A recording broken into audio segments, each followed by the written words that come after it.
Kasi na naman yan. Magwawalis ka na, nakasimangot ka na naman. Eh, pagod na ako kuya eh. Tapos kanina pa ako nagwawalis dito. Yan lang yung ginagawa mo, napapagod ka agad. Ba't di mo gayaan yung kapatid mo? Hindi yung sisimangot ka dyan. Akala mo naman napakabigat ng ginagawa mo. Eh kuya, di mo kasi lagi napapansin mga ginagawa ko. Tsaka puro mali lang lagi nakikita mo. Bakit? Tama ba yung ginagawa mo, Justin? Kailangan utusan pa kita. Tingnan mo, tatrabaho ko, tingnan mo yung kalat dito sa bahay. Tapos magre-reklamo ka. Pag may ginawa ka na. Eh, nagwawalis na nga ako dito eh. Nagawa na nga ako ng tama. Tapos ganun na naman. Ayun na nga eh. Gumagawa ka dito, kumikilos ka dito, pero nakasimangot ka. Eh anong gusto mo kuyang gawin ko? Ngumiti, tumawa eh. Nagwawalis na nga lang ako dito. Ang gusto ko, Justin, magkusa ka naman, hindi uutusan ka pa. Di mo ba kaya yun? O, sige kuya, susunod, magkukusa na lang ako. Eh, dapat naman talaga eh. Di mo gayahin yung kapatid mo. Magkukusa. Bisa mo dyan, ha? Jelly, tapos ka na sa ginagawa mo? Hindi ba po aayusin ko ba po yung mga yan? Nga pala, Jelly. Pupunta akong bayad. May gusto kong bumili. Wala po. Ano yan? Nagpatak lang kuya, ayusin ko rin naman. Ano problema mo, Justin? Wala kuya, nabagsak ko lang naman yung baso. Napakadali na ng ginagawa mo. Kailangan mo matututo. Kuya, kailan mo ka ako nakita ng gumawa ng tama? Puro naman mali yung nakikita mo sa akin. Eh, Justin, tinatama lang naman kita eh. Bakit sa tingin mo? Para sa akin ba yung ginagawa ko? Kuya, lahat na lang eh. Lahat na lang naman ng mga ginagawa ko, mali sa'yo. Ikaw isipin mo, Justin. Tama ba yung ginagawa mo? Ako ba walang karapatan magsalita sa'yo? Eh, ano bang mali kong ginawa kuya? Nagpatak lang naman, tsaka hindi naman sinasadya. Hindi yan, Justin eh. Alam ko dadabog ka eh. Kasi pinupuri ko yung kapatid mo, bibigyan ko. Hindi ba pwede natuwa lang ako sa kapatid mo? Eh bakit? Pag ako yung gumagawa ng tama, wala namang ganyan ah. Yan ang hirap sa'yo, Justin eh. Wala kang nakikita, sabihin mo ako hindi nakakita. Kapatid mo rin naman ako, pero kung makatingin ka sa akin, para di mo naman ako kapatid. Justin, wala naman akong masamang sinasabi sa'yo eh. Tama tong batang to. Jalen, pagsabihan mo yung kapatid mo ha. Kausapin mo yan, baka abutin sa akin yan. Kuya, ba't ka naman ganun sumagot kay Kuya Charles? Bakit? Mali ba ako sinabi? Pinagkasabihan ka lang naman kasi. Kasi nga parang nagdadabog ka nung tinumba mo yung baso. Kailan ba ako naging tama sa kuya natin? Lagi na lang ako mali, wala akong ginawang tama dun. Pinagkasabihan ka lang nga. Ano pagsasabihan sa akin? Wala naman akong ginagawang mali. Naglilinis na ako araw-araw, ganun pa rin, mali pa rin sa paningin niya. Kasi naman, yun yung nakasanayan sa'yo, yung lagi na lang ganun, di ka nagkukusa, tapos yung inuutos sa'yo, sa mo pa ipapasa, kaya nakasanayan na nilang ganun. Yun na nga, nagawa na nga ako ng tama, pero mali pa rin ang tingin nila sa akin. Hindi naman yung galit sa'yo, kuya. Gusto lang ni Kuya Charles na matuto ka kasi paano para ma-apply mo rin yun sa sarili mo pag tumaki ka, pag naghiwalay ka na sa amin. Lagi na lang ganun. Hindi na ako naging tama sa kuya natin. Araw-araw, naglilinis na ako araw-araw. Pero, pag titingnan niya ako, sobrang galit pa rin sa akin.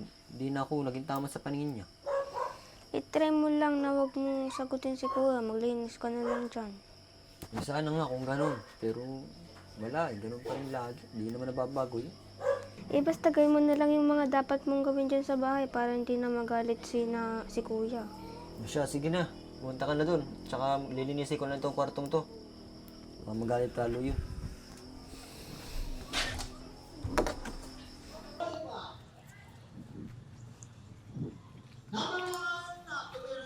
Love. Ito lang? Kasya ba ito sa atin? Hindi, sa'yo na lang, love. Pasensya ka na ha. Nagtitipid kasi ako eh. Alam mo kasi, magpapasok ka na eh. Medyo malaki magagas ka, Justin. Magka-college na nga pala ng kapatid mo, ano? Kaya nga eh. Kaya lang, namumroblema ako sa bata. Bakit? Masyado kasing palasagot. Pagka pinagsasabihan mo, paramdam niya, wala siyang silbi sa bahay. Ako? Ganyan ang mga kabataan ngayon. Hindi katulad ng panahon natin. Hindi tayo pwede sumagot. Kasi mapapalo tayo. Paano nila kung masaktan mo siya? Hindi ba ka maglayas na yan? Yun ang iniisip ko eh. Nahilap din yung masyadong sensitive. Kaya lang, iniisip ko rin, baka mamaya nasosobrahan na rin ako. Pero, para naman sa kanya yung sinasabi ko. Tsaka, alam ko na sa sarili ko na hindi sobra yung sinasabi ko sa kanya. Siyempre. Iisipin mo ba yung kinabukasan niya, yung pag-aaral niya? Kung sumusobra ka.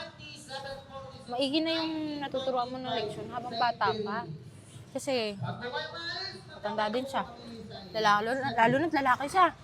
Paano pag nagkaroon siya ng mapapangasawa? Di dapat matuto siyang maging responsable. Eh kaya nga, ako naging mahigpit sa kanya kasi nga, tinatama ko lang yung mga maling ginagawa niya. Nahanda ko lang siya. Eh, paano kung mag-asawa na tayo? Diba? Hindi ko naman sa pakakabayaan yung mga kapatid ko. Kaya lang kailangan niya talaga matuto eh. Gusto mo kausapin ko? Pwede naman. Pero siguro wag muna ngayon. Mabuti pa siguro. Lumipat tayo ng pwesto natin. Gusto mo lang manood ng basketball eh. Eh, parang sisigawan, parang maganda dun Ayoko, eh. dito muna tayo. Sarap-sarap na ka. Dami-daming chicks dun eh. Ito naman. Love, kahit anong mangyari, hindi mo kita para magpalit. Kaya nga kita ipipresent dun, no? Para malaman nila nag-iisa ka. Ah! Huwag na, ayaw mo ata eh. Ulitin mo yan ah.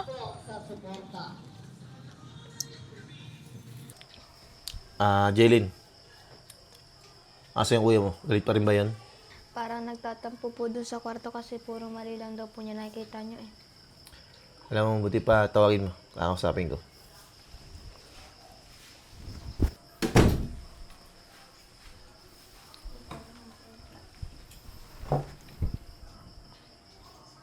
Masama ang loob mo? Bakit? Puro lang ng mali nakikita mo sa akin. Justin, di ko naman ginagawa yun para sa akin eh. Ginagawa ko yun para sa'yo. Pero sumusobra na kasi kuya. Sandali nga lang, makasingit lang ha. Putoy, hindi ako sa nakikalam dahil hindi pa kami kasal ng kuya mo. Pero sa nakikita ko, the way ka sumagot, hindi mo nare-realize eh. Yung kuya mo, halos hindi na nga kami makapag-date eh. Para mauna yung mga pangangailangan niyo sa school niyo, pangkain niyo. Pero sa simpleng sermon at simpleng mapagalitan ka, ganyan kasama yung loob niyo. Alam mo, hirap sa mga kabataan ngayon eh. Konting sermon, masama yung loob. Alam mo ba, yung mga bata pa kami, kung ano yung mga naranasan namin? Mapalo. Pero at the same time, hindi nabibigay yung mga gusto namin dahil mahirap yung buhay. Kayo pinaghihirapan kayo ng kuya nyo. Yung mga dapat na ipang-date namin, ginagastos niya para sa inyo. Sana na-appreciate niyo yun. Hindi porket napapagsabihan kayo na isang beses, sobrang sama na ng loob niyo. Bakit? Sinaktan ka ba ng kuya mo? Pinagdamutan ka ba ng kuya mo? Hindi naman po. Swerte ka pa din. Kasi yung ibang bata dyan, sa ganyang edad, nagtatrabaho na. Hindi nabibigay yung gusto. Tsaka ito, isa pa. Di mo ako sa'yo magagalit na walang dahilan eh. Lalaki ka. Darating ka sa buhay na may magiging asawa ka. Ano magiging alam mo sa buhay? Nahanda ka lang ng kuya mo. Kasi paano pag kinasal na kami? Hindi pwedeng mahina ka. Ikaw yung lalaki. Ikaw ang bubuhay sa natitira niyong kapatid. Pag nagtrabaho ka na, mas malala yung pagdadaanan mo. Kaya hindi pwede na sa kaunting bagay sensitive ka. Hindi magiging ganito kahipit sa yung kuya mo kung hindi rin para sa'yo. Naiintindihan mo ba yung sinasabi ko, Totoy? Opo kuya. Pasensya na rin kasi nakikita ko kasi na parang ang unfair mo sa akin eh. Lagi na lang pag si Jaylin. Ang bait-bait mo pag sa akin. Sobrang masama. Lagi na lang ako inaaway. Hindi kita inaaway, Utoy. Kaya nga sabi ng ate mo, hinahanda lang kita. Hindi ko naman kayo para pabayaan eh. Kahit maging mag-asawa kami. Ang pinapoint ko dito, Justin, dapat marunong ka. Kaya nga nasabi ng ate mo, inahanda lang kita. Justin, kailangan mong mag-matured. Kasi darating yung panahon na ikaw naman yung puprovide. Kasi wala namang ibang tutulong sa'yo eh. Kasi lalaki ka. Justin, kita mo yung ginagawa ko. Lahat ginagawa ko para sa inyo. Hindi ko kayo pwedeng pabayaan. Hindi ako nagagalit para lang pagtripan ka. Ginagawa ko yun para matuto ka. Para mag-provide ka. Bilang lalaki, hindi ka dapat naiinggit sa kung ano nakukuha ng kapatid mong babae. Kasi bilang lalaki, ikaw magpo-provide sa mapapangasawa mo. Naintindihan mo? Opo ate, kuya. Sorry kuya. Ngayon naiintindihan ko na kaya mo lang ako ginaganto para matuto ako, para maging matured ako pagdating ng araw. Sorry rin kuya dahil lagi kita nasasagot tuwing nag-aaway tayo. Pasensya na kuya kasi masyado ako maramdamin at saka babaguhin ko na yun, magiging matured na ako. Oh, Jaylin, hindi ibig sabihin na pinapagalitan ko yung kuya mo. Ikaw lang yung paborito ko ha. Nahanda ko lang yung kuya mo. Tsaka ikaw, kailangan maging masipag ka rin. Darating yung time ikaw na niya papagalitan. O siya, sige na. Justin, Jaylin, mabuti mambihis kayo. Lalabas tayo, kakain tayo sa labas. Para man makabawi ako dyan sa tampo mo. Sige kuya, salamat. Siya, sige na.